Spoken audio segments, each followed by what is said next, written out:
আপনি কি জানেন কঠিন ধাতুর মধ্য দিয়ে আলো প্রবেশ করানো সম্ভব?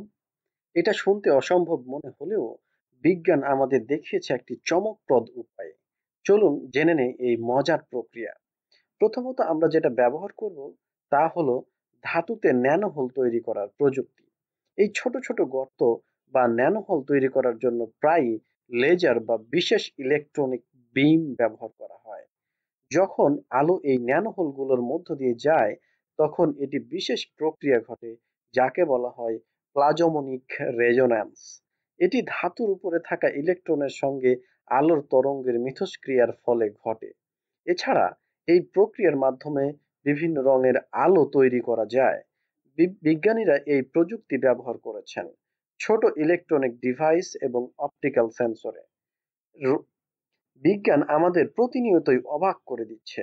কঠিন ধাতুর মধ্য দিয়ে আলো প্রবেশ করানোর এই প্রক্রিয়া শুধু গবেষণার জন্য নয়, ভবিষ্যৎ আরো বড় উদ্ভাবনে সাহায্য করবে। এ নিয়ে আপনার মতামত কি? নিচে কমেন্ট করে জানাতে ভুলবেন না।